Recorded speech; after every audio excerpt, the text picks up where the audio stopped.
সম্মানিত দর্শক শ্রোতা, আমরা আজকে আসলাম রাজধানীর আগারগাঁয়ে। আপনারা জানেন যে গতকাল বাংলাদেশের সারা দেশব্যাপী ঘূর্ণিঝড় রেমাল আঘাত এনেছে।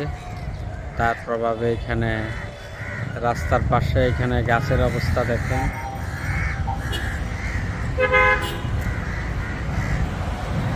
রাস্তার পাশে বিভিন্ন গাছ এখানে ভেঙে পড়ছে।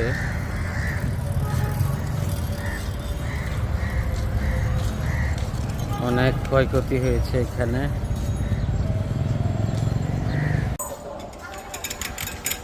আপনি নামাবেন হলো